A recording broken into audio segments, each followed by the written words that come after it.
Hello and welcome to Chinese Novel Audiobook. Explore our playlist for more captivating novels, and don't forget to subscribe and hit the notification bell so you never miss a new audiobook. Now, let's dive into today's story. Chapter 21. If a girl cooks for you, you only have one choice. At the academy, when there is a break, most of the students eat their bentos. Usually, their parents make them, but there are some exceptions. Naruto, for example, doesn't have parents who could prepare a bento for him, so he buys some stuff at a store. Choji, with all the junk food, it would be a miracle if he would eat something remotely healthy like a bento. For Eiji, his mother prepared him daily bentos, since she has only guard duty and is never away for missions. But now it looks like it may change. Hey, my mom made me one already and I'm usually full after that. Currently, Eiji was walking with Tenten to the school. Because the first years had the first week less school time than the others, they couldn't walk together to school before. But now that the first week was other, Tenten insisted that they would walk together. Eiji thought it wasn't a big of a deal, but now she also insisted that he takes the bento she prepared for him. He isn't Choji who could eat all day, 2 bentos would be too much for him. But I made it especially for you. She started to make a pug face. Alright, I will try my best to eat it as well, so stop making that face. The same day at lunchtime, Eiji sat alone like always. The others still thought he was a troublesome person. He tried when he introduced himself to appear like a serious honor student, but that didn't work out. Anyway, he started to take out his 2 bentos. I should probably try Tenten's first, and if tastes terrible I can just eat my mum's. Nope, not a chance. If I try this I will definitely die. Why is the rice moving like it's an ant colony? Hey, what does Eiji have here? Carrying a sword around isn't enough for him, so now he carries a bioweapon with him as well. We should really stay away from him. Yeah, I agree. When Eiji thought about where he could dispose it safely without damaging the environment, suddenly Tenten entered the classroom. What does this upperclassman girl want here? I don't know. She ignored everyone's gazes and stopped only walking when she was in front of Eiji. And, how does it taste? It was my first time cooking something, so I really want to know. Shit. I'm totally screwed. Why, yes, it was good. I only tried a bit, but the taste is so good that I will eat it really slowly. It's the first time I'm seeing you stuttering. Anyway, eat it all, so you can taste all the different ingredients and tell me which one you like the most. Like I said, I will really eat it as slowly, so you may get late to your class. I will definitely tell you later which one I like the most. Now Tenten started to get suspicious. Somehow I have the feeling you aren't really honest with me. So I will stay here till you are finished. Oh, by the way, I saw you the other day skipping class, so if you don't eat it, I will tell your mom that you are skipping classes. Looks like I have no choice. O Lord, have mercy upon your child and don't let my death be full of suffering. The taste was indescribable. With only sheer willpower he managed to eat everything. When he finished, his body lost its functions and he collapsed on his seat. His instincts told him that he still needs to do something before he loses his consciousness. With his last ounce of strength, he could raise his thumb towards a happy Tenten. After that, pure darkness fell upon Eiji. While Tenten walked happily out of the classroom, Eiji's classmates felt pure pity towards him. The same day at the academy's garden. The girls had currently kunoichi training. Today we'll be learning the art of ikebana, flower arranging. To begin, everyone must go out and gather whatever flowers you please. Yes, ma'am. Currently, Ino explained to Sakura what she should do best for flower arranging when a group of girls approached them. Having fun, Little Miss Billboard brow. Ino made them easily run after throwing flowers into the girl's mouth and telling her that the flowers might be poisonous. Sakura thought Ino was really cool and felt a sense of inferiority. Ino cheered her up and told Sakura that she is like a flower herself. After that, Sakura gained a sense of self-worth and confidence. Meanwhile, Eiji felt like he came back from the dead when he woke up. But he didn't have time to celebrate because he knew that he might vomit any second. So he started to run. He tried to rush into the boys' bathroom, but it was locked because of a certain junk food incident. So he could only run outside. Anyway, let's finish gathering the flowers. Okay. Sakura, are you crying? What's wrong? Nothing. I got sand in my eyes when I fell. Wait till you see that. Oh yeah, what is he doing here? Shouldn't the boys be at the training hall right now? Why is he running aimlessly around? No. Don't run into our direction. Wait. Hardcore vomit noises. He vomited on the flowers we gathered. Chapter 22. Looking for a fight. Now I have another reason to skip classes. The reason is to avoid Tenten's bioweapon bentos. I can't stay in the classroom when break time comes, and I also need to skip the classes before and after break time just to be sure. But now I can't stay in school while I skip. She knows that the troublemaker squad members are usually in the training hall while skipping. And I'm more or less part of this squad. That's why I'm leaving the academy grounds and head out into town. Playing ninja is really popular among the kids in Konoha. Even when they enroll in the academy, the boys still keep playing it. Basically, it's just two teams fighting each other without using any real violence. Occasionally they would shout some ninjutsu names and doing moves that resemble those. But for kids who didn't enroll in the academy and were much older, some took it to extreme levels. That's how some teenager gangs started to form, and they would beat other gangs up for territory. Most people didn't want to get involved with those youths, and they used a name for those aggressive teenagers: delinquents. They were mostly harmless to normal people, so the police and shinobis didn't see the need to go after them. But if you somehow managed to get on their bad side, they would beat even normal people up. Currently, this kind of scenario was playing out at the main shopping street. Tenho was a little kid who was bullied a lot. The reason was his head form. It had the shape of an egg. When he walked down the shopping street, he heard how those delinquents called out to him and made fun of him, and called him names. He didn't have a good day prior to this, so he snapped there and did something really stupid. He started to throw rocks at the group. And now we are in this scenario, where a group of delinquents encircled a really young child. Everyone could guess that it would end badly for Tenho. But no one of the onlookers helped him, since they were normal people and couldn't fight a group of hot-blooded teenagers who have a lot of fighting experience. What the hell is wrong with this kid's head? Why does it look like an egg? When Eiji went into the shopping street to kill some time while he was skipping, he saw the scene and couldn't help to wonder how someone can have such a head form. Well, looks like this egghead kid is in trouble, but why should I care? I don't want to get much attention while I'm skipping. Hey, you over there. You have a sword, right? And you look strong, so why don't you help this poor boy? Single quote. Single quote. Everyone's eyes gathered on Eiji, the delinquents as well. Hey kid, if you try to get involved, we will beat you up too. So you want a medal? Eiji looked at the delinquents while deliberating what he should do. But when the delinquents saw his face, they thought he is looking for a fight, even though it's just Eiji's normal face. You bastard. Looks like you were looking for a fight. One of the group charged at him. Oh man, looks like I have no choice. Eiji easily dodged him while tripping him, so the delinquent crashed into a wall. You bastard. WE will teach you a lesson. The rest started to run at him.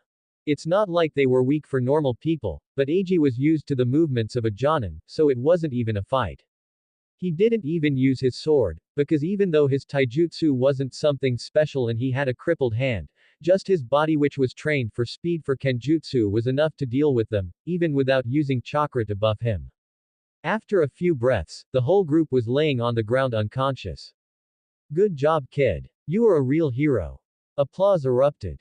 I need to leave quickly, or else I might get busted for skipping. He ignored the applause and just went on towards another town area.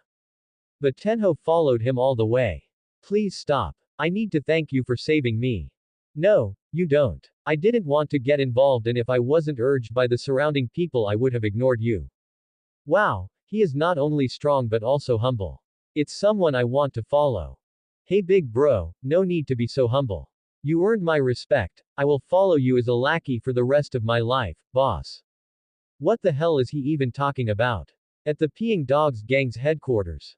Well, calling it headquarters would be an overstatement. It was just under a big slide at a children's playground. Hey boss, I heard someone trashed the Rat Eater gang.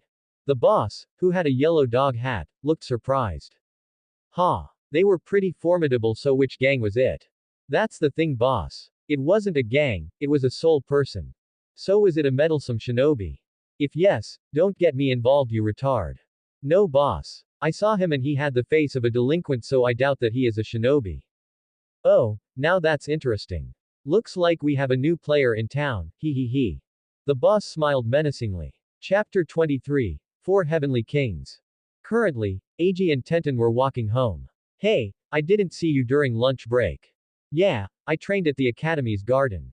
Don't worry, I ate your bento there, it energized me for training, so it helped a lot. Thanks. Tenten was visibly happy when she heard that. Is that so? If it was tasty, I continue to cook for you. For the love of God, please don't. Yeah, I'm looking forward to There you are, boss. I finally found you. Wow. I didn't know you were an academy student.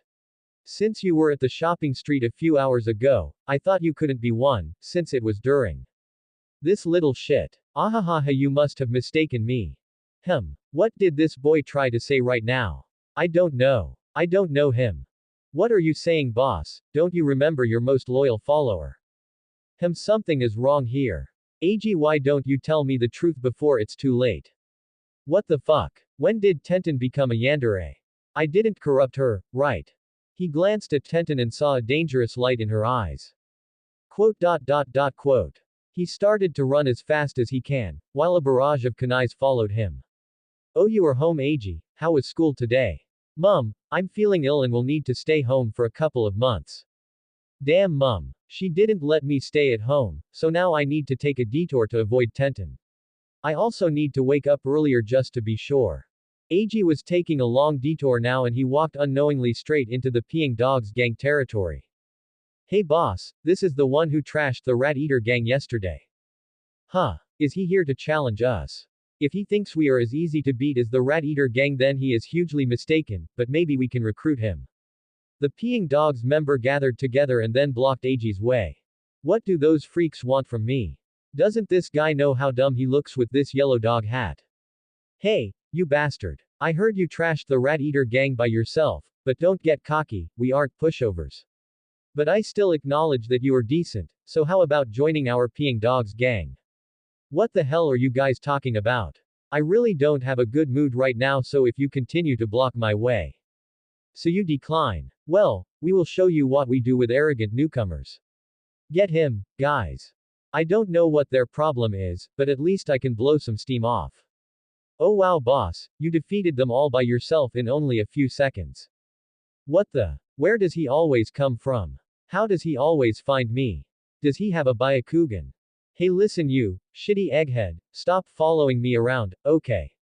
Egghead. I really don't like being called that, but if it's you, boss, anyway, when I saw you yesterday I knew you would become someone who can defeat all gangs, so I started to collect some intel. I don't care about this shit, so scram now. Well, even if you don't want to fight, you will have to now. The Peeing Dogs gang you defeated now, is a sub-gang of one of Konoha's Heavenly Kings. He will definitely seek revenge. But don't worry, boss, I have all the information you need. Heavenly Kings. Every second it gets more stupid. Anyway, I see you don't listen to me, so I will just continue on my way to the academy. Out of the four Heavenly Kings he is the weakest, but he is still fearsome. His name is Apple Juice Lover and his gang is the Super Duper Apple Farm Gang. Recent rumors tell that he developed a new special attack to challenge the other Heavenly Kings, so he might not be the weakest out of them anymore. So please be careful when fighting him. Listening to Tenho gave Eiji a really painful headache, but he finally managed to arrive at the academy.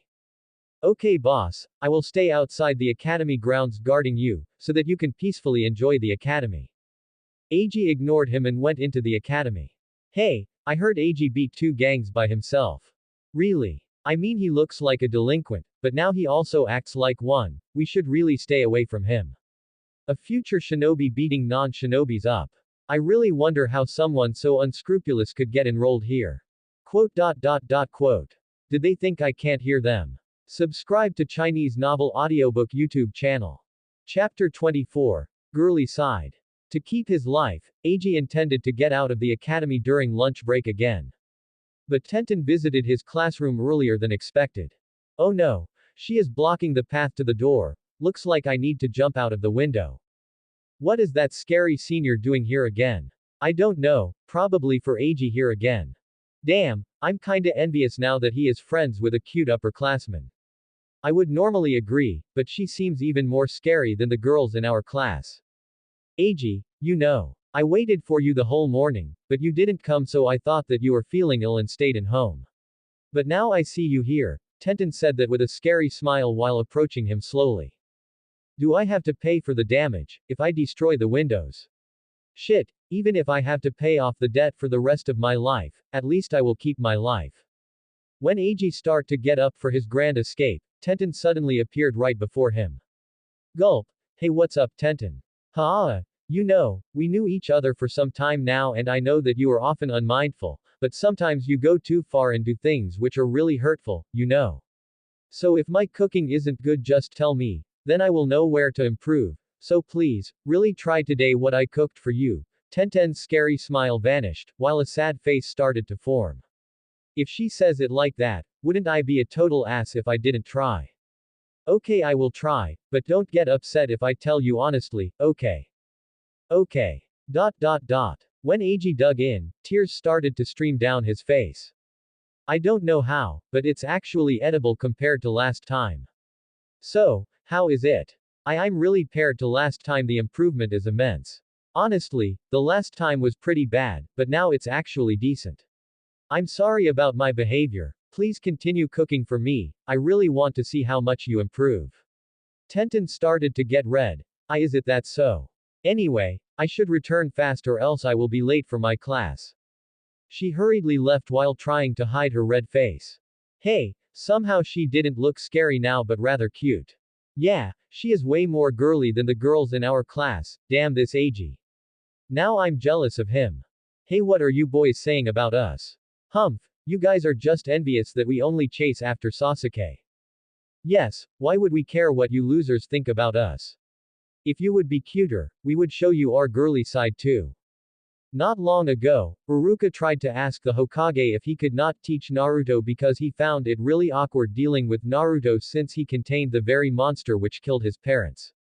When Kakashi heard it, he eventually convinced Iruka not to do so. After Naruto got himself involved in a dangerous situation, where he was attacked by Tokigakure spies, Iruka saved him and reprimanded him for his reckless behavior. This surprised Naruto because it was the first time anyone in the village actually showed concern for his well-being. After that, Iruka started to be stricter on Naruto, so that he will become a fine shinobi. But now Iruka visits the Hokage because of another problem student. Good afternoon, Iruka. What brings you here today? Good afternoon, Lord Hokage. I wanted to talk about a student of mine. Is it about Naruto again? No, it's about another one. His name is Eiji. Eiji. Ha ha ha ha. What did he do? You know him, Lord Hokage. Yes, I know him. Hayate talked a lot about him. This Eiji is really a funny one. Ha ha ha. Anyway, what difficulties do you have with him? I don't know where to start. His attitude is really bad. He often skips classes and now he seems to get himself involved with some bad people. His grades are also really below average. He is even worse than Naruto in ninjutsu. The other day when I taught them the transformation jutsu, even though Naruto's transformation was bad, at least he could transform himself, while Eiji couldn't. I wanted to ask you if it would be appropriate to expel him. Do you know that one of his hands is injured, which makes it difficult for him to form signs? I didn't know, but doesn't it make it then impossible for him to become a shinobi? Well, normally it's a huge handicap, but I would advise you not to look down on him. I suspect that in terms of fighting capabilities he is at the top of the class. But, how can this be? Even his taijutsu is only slightly above average, and don't get me even started on his long-range weapon usage. Ha ha ha, well, he is certainly a unique fellow. He is pretty much the definition of a one-trick pony. Don't you see how he is always carrying a sword with him? According to Hayate, he is one of the most gifted pure kenjutsu users in the village. Hayate said that. But even if it's true, his behavior is still a problem. Well, I certainly understand him. He is a top kenjutsu user, so when the academy teaches only things which he doesn't specialize in and has no merit for him to learn, of course, he would get bored and frustrated. So my advice would be, to just not force him to learn things he doesn't want to.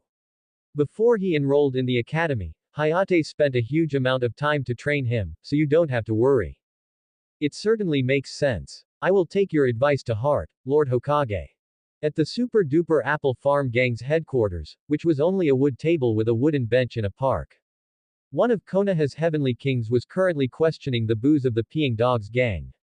So you are telling me that your whole gang was trashed by some small brat, who isn't part of any gang?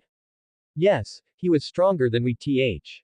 A fist in his face interrupted him. Tell me who this brat is, or else I will test the new move I developed to dethrone this arrogant empress on you.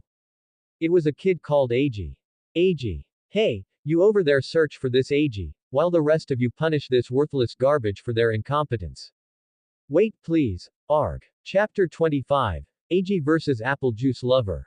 Ag was walking from the academy with Tenten again, but they weren't alone. Hey boss, I hope you had a good day at the academy. Quote. Why is this little boy following you, Ag? Because he has not only an egghead but also an egg instead of a brain. I know most bosses use a condescending tone to their subordinates, but I already support you wholeheartedly even without you showing your dominance. Anyway boss, I think now it's time to think of a name for our gang. Listen here you little shit. I have better things to do than to play gang with you. So if you understand then scram. Listen here you little shit gang is a great name boss. I'm gonna lose my mind with this little shit. Not for a way a member of the Super Duper Apple Farm gang was watching them. So this is the Ag kid. I need to report that I found him. Like usually Ag and Tenten headed to the park for training after school, while Tenho followed them for some reason. But the whole of the Super Duper Farm gang gathered together and encircled them on their way. Apple Juice Lover, one of Konoha's 4 heavenly kings, stepped forward. All his clothes were completely green and his hair had the form of an apple. What the hell, another freak. Don't you have better things to do than to suddenly jump out and block my way? Boss, be careful. That's one of the 4 heavenly kings. This egg kid got it right. I'm one of the 4 heavenly kings, Apple Juice Lover. I heard you defeated a gang that was under my protection. So I will need to break your knee to make sure that no one in the future gets the idea to go against me or a gang under me again. You know, if you want to play gang you should get a better name. Ag, do you want me to help you? No, if you get involved, then those freaks will keep appearing out of nowhere and bug you. This kid is really full of himself to call one of Konoha's strongest gangs freaks, get him. After a few seconds, they were all laying on the ground. Only Apple Juice Lover could stand up with some difficulties. Huff, impressive, you are really strong. If it would be not too long ago, you would be stronger than me. But now I have a technique I developed to defeat the other heavenly kings. But looks like I will need to use it on you. Here I come, Apple Juice Tornado. He pulled 2 bottles of apple juice out and used a rubber band to fix them on his shoes. Then he started to lay on his back and started to spin towards Ag. Tenho. A truly fearsome technique. It combines offense and defense in one. The thrown apple juice not only reduces the vision of the opponent, but it also makes the spin speed faster when he rolls through the wet ground. It is really a technique befitting of one of the 4 heavenly kings. Quote. I really lose brain cells interacting with those retards. When Apple Juice Lover was right in front of Ag hit him with his sheathed sword on the head. Apple Juice Lover was instantly knocked out and was laying in a weird pose in a pool of apple juice. Ag. Tenten. That was great boss. I always believed in you. After some time Apple Juice Lover woke up. Boss, you are finally awake. Hey, where am I? What happened? Boss, we were all knocked out by this Ag kid. Apple Juice Lover regained his memories after hearing that. Ha, this is truly interesting. He defeated me, one of the 4 heavenly kings. Let's see if he can defeat the other ones. Booger King can use shinobi stuff, while Dirty Batty uses underhanded techniques to win. And the Empress. I really hope he never meets her or else his life is over. Still, I will cheer for him, even if his chances are nearly 0. Ha. Hey someone of you idiots, go buy me some apple juice. Chapter 26. Turmoil in Konoha. Time passed. Because Ag defeated Apple Juice Lover, the morale of the Super Duper Apple Farm gang was at the lowest and their strength fell drastically. This created a power vacuum, which the other heavenly kings took advantage of. They won a huge chunk of the territory belonging to the Super Duper Apple Farm gang, and also many of the subordinate gangs under them deserted to the other kings. You may wonder how those idiotic delinquents could muster enough brain cells to come up with such a strategy. Well, it was mostly Dirty Batty's idea, who is infamous for using underhanded tactics. So when he started doing it, the other two kings just imitated him. Anyway, in short, they were too busy to deal with AG right now, which meant it was a rather peaceful time period for AG. But life is truly fickle. While someone wins the lottery, at the same time someone else loses all his belongings in a flood. Something big happened in Konoha last night. AG was currently eating his breakfast with his parents. AG, be careful on your way to the academy today. What's wrong? Also, why does dad look like he hasn't slept at all? It's a bit gruesome for a child to know, but you will probably hear it somewhere anyway. The whole Uchiha clan was wiped out tonight.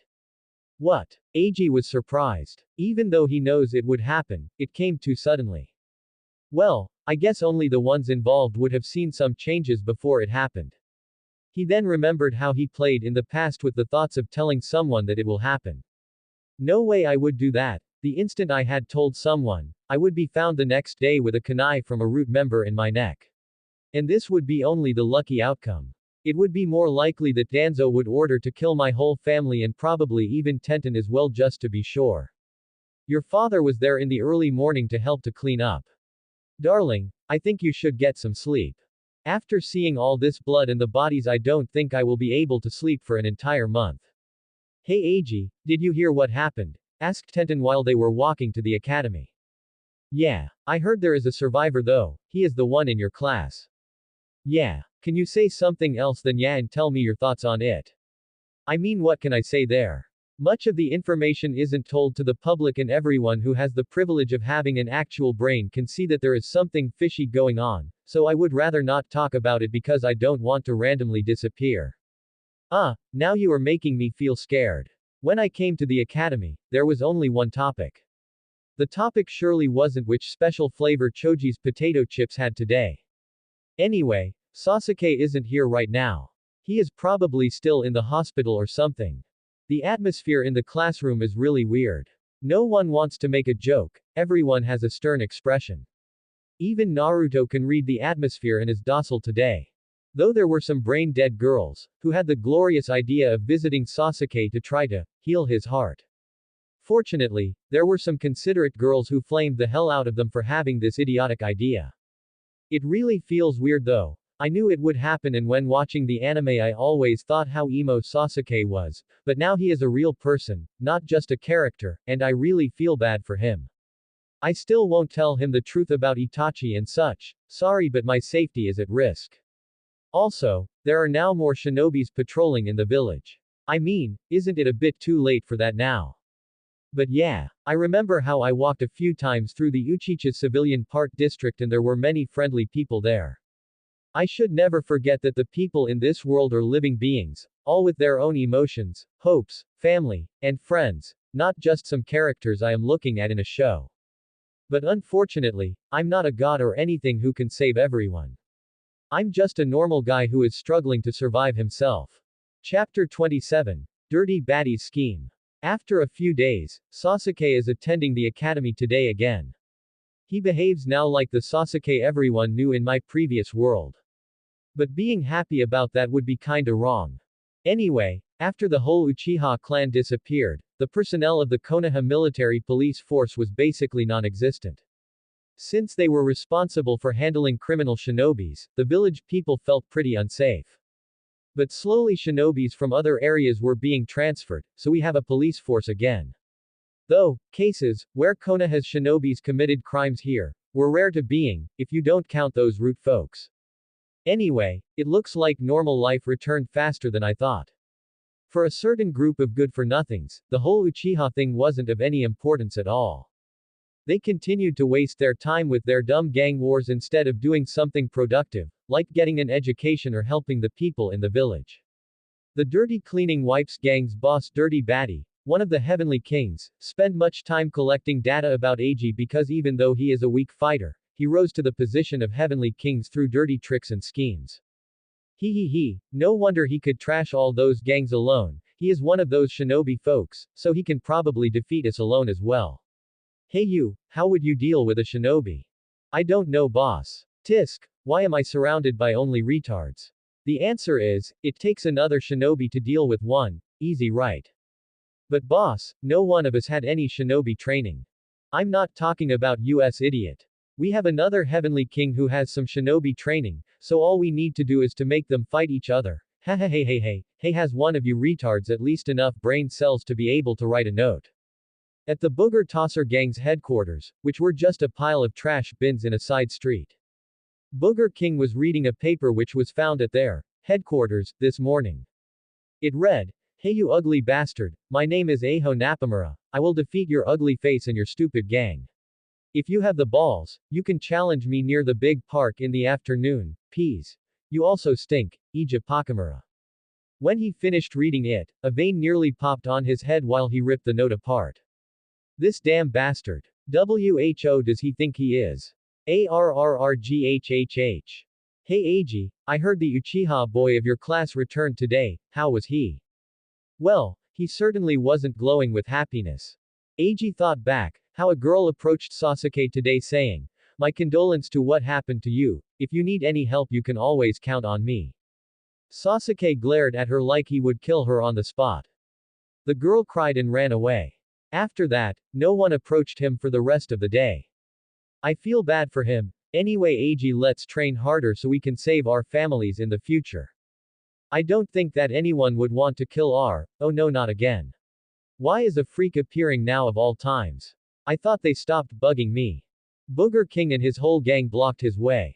He had a coat that was full of booger pieces, apparently, each symbolized every enemy he defeated personally.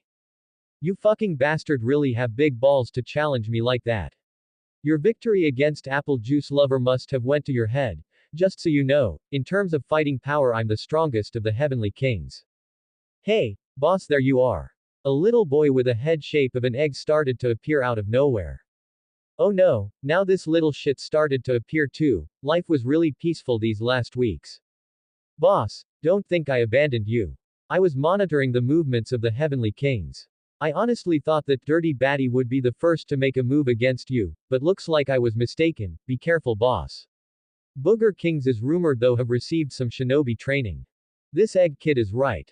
I didn't intend to waste my time on a small fry like you, but since you had the balls to insult me and challenge me, I will destroy you EIJA. WHAAAAA. Aya. He started to concentrate some chakra on his feet.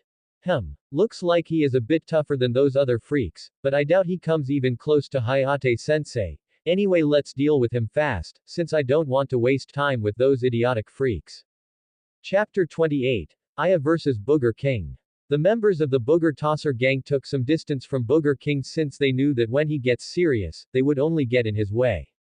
Booger King looked like he finished concentrating his chakra on his feet and charged at Eiji. Eiji sidestepped easily while using a leg to trip him.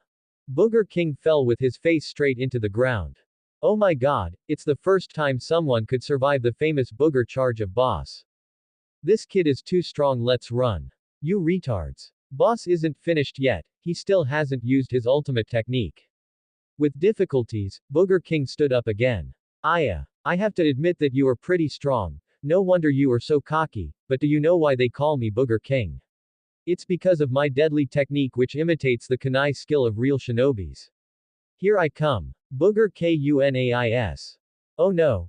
Don't tell me he does what I think. Suddenly Booger King's two hands were full with hard booger pieces. He then started to throw them all at once. About 10 kunais flew towards Eiji. At first, he didn't think that the booger pieces were dangerous, he just didn't want to touch someone else's booger.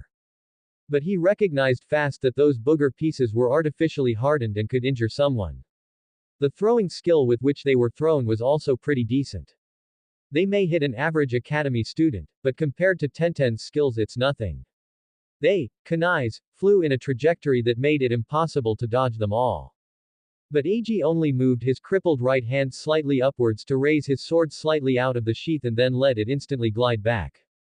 After this inconspicuous movement, suddenly a small wind breeze appeared out of nowhere and redirected all the kunais away from Eiji. Booger King had an incredulous look. What the, it must have been just bad luck that wind appeared suddenly. I will just do it again, you can't have the same dog shit luck again. But before he could attack again, Eiji appeared beside him seemingly in the blink of an eye. Hey you booger bastard. I'm not a hygiene freak, but I certainly get mad if you start to throw your booger at me. Wait, maybe we can talk this out. I know, why don't you join me as my right hand? The answer was a fist in his face. Standing next to the unconscious Heavenly King, Eiji looked at the surrounding gang members. Getting booger thrown at me, my mood went downhill, so if any of you still wants to fight and waste my time, I won't hold back. They all ran away. Wow boss, you have defeated now half of the Heavenly Kings. Only 2 more and you will be Konoha's ultimate boss. Eiji really didn't have the mood to listen to Tenho, and just kicked him away. Eiji, I don't think kicking little children is okay, what if you injured him? Don't worry, the main advantage of the egg form in nature is, that it's really hard to destroy. I guess. Wait, shouldn't she rebuke me or something? I really start to think I corrupted her. At the Dirty Cleaning Wipes gang's headquarters, which was just a room in Dirty Batty's grandmother's house. Hey boss, the plan failed. This Eiji kid actually won. What? That's not good. If he can defeat this monster, then in terms of fighting power he is the strongest. Certainly the Empress could easily deal with him, but I can't deceive her, she isn't stupid. If I try to use her in my schemes and she notices it, she will definitely get mad at me, then I will end up in the asylum. No way. She is way too scary. Let's just think of another plan where she isn't involved. Hey, does any of you handsome boys want some milk and cookies? Yes, ma'am. Yes. Gladly. Thanks, Grandma. The next day at the academy. The first thing Iruka did when he came, was to shout at some of his students. Hey Naruto. You were drawing on the classroom's tables yesterday, right? You will stay after class to clean it up. How many times has it been already? Everyone is already used to this scene. Naruto keeps doing his stupid pranks and Iruka forces him to stay at the academy longer. And you too Eiji, will stay here after school because I need to have a serious talk with you. Chapter 29. Underhanded Plan. After the classes ended, Naruto and Eiji were still here. Iruka gave Naruto a sponge and a bucket with water without saying anything. Such situations with Naruto happened so often, that he didn't need to tell him what to do. Iruka then turned towards Eiji. Eiji, I heard rumors that you involve yourself with delinquents again. I thought you got more mature and stopped doing it, but now it seems you started doing it again. Sensei, you got it wrong. I'm a virtuous and law-abiding citizen. These freaks just start to come out of nowhere and try to fight me. You know, normally what my students do in their free time isn't of my concern, but future shinobis shouldn't use what they learn in the academy to beat up non-shinobis. As I said, those freaks are the ones starting to fight me and I'm just defending myself. Whoosh. The whole bucket with water was turned over Eiji's head. You stupid swordsman, look how dumb you look when you are completely wet.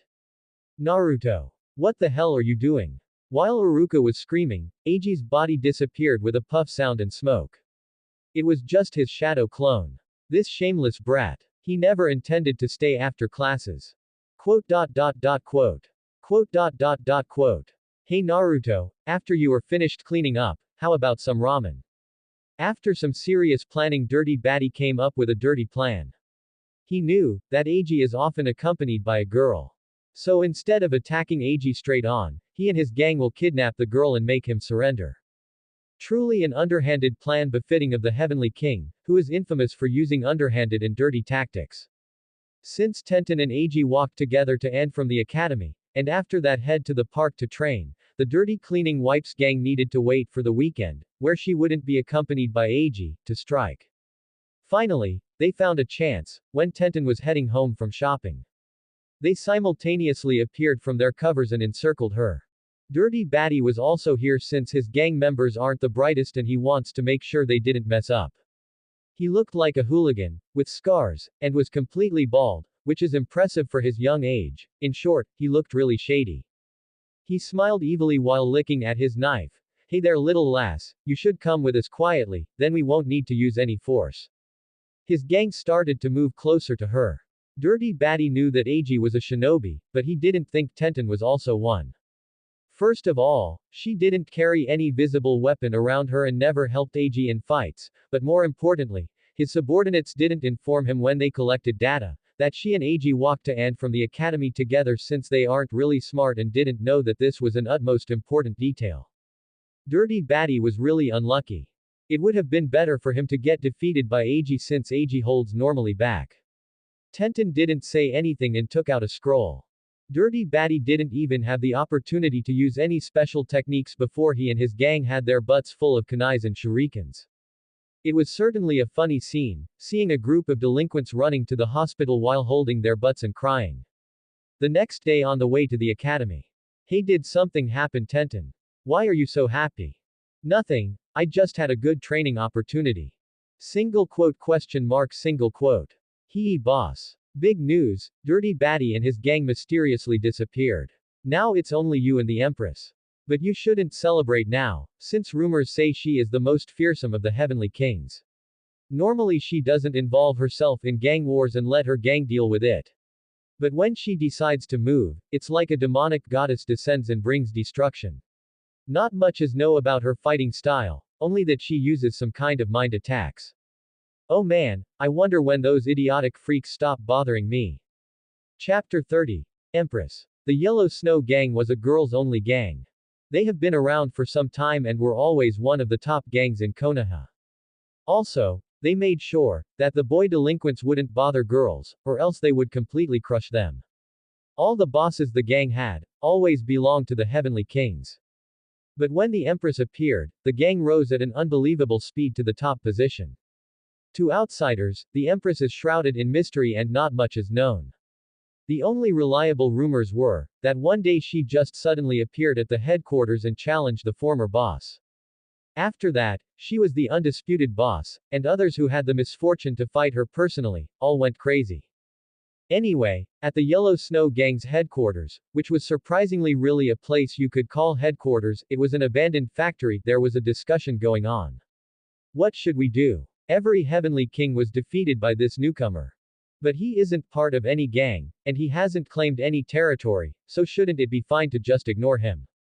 No, we can't. What do we do if he forms a gang and recruits all he has defeated? His gang would be the biggest then. We should strike before he has formed a gang. But, enough! The Empress snapped her fan, and everything went instantly quiet. I will deal personally with this newcomer. He, the Empress said that with a cheerful face and giggled. All the girls gulped and tried to make absolutely zero noises. Hey Ag, we have this genius in my class called Neji. I think he could even give you a hard time if you two fought. I honestly don't care about this stuff. More importantly, I have almost mastered a new technique, so can you throw some stuff, so I can practice it on moving targets? Sure, but after that, teach me some more kenjutsu. Even though she can pick up any weapon and instantly use it to a high level, she can't compare to a specialist. Yeah, sure, by the way today is really hot. I'm sweating just from walking in the sun. Suddenly a group of girls appeared and encircled them. Oh man, not again, at least there is some variation today. One of the girls stepped forward and shouted, you arrogant pig will fall today for trying to take over the whole of Konoha. After she said that, a giggle could be heard behind the line of girls. That's a rude way to talk to this newcomer with talent. He sure isn't ordinary to defeat all the Heavenly Kings by himself, so don't be so disrespectful. The girl who just shouted had an ashen face and instantly kneeled and apologized. The rest of the girls also kneeled and opened a path for the Empress. Slowly Ag could see the appearance of the so-called Empress. Quote. Ah. Glue eater. What is my stupid cousin doing here, Ag? Joe Hatsumi, what the hell are you doing here? Shouldn't you be at home and learn to run our family business or something? Shut up. What the hell are you doing here? Just walking, before I got surrounded by those Gyurua wannabes. Anyway, since it looks like you are the leader of them, tell them to stop blocking my path, I have things to do. Unfortunately for you, I will have to defeat you, since you are a threat to our gang. I honestly don't care about this stupid gang stuff. I always got challenged for no reason at all, so I just fought back. That may be the case, but since I now know it's you, my dear cousin, I will have to settle some personal grudges with you. Whatever. Since you are the last of one of those Heavenly Kings, I will just beat you up, even though it's not my style to hurt girls.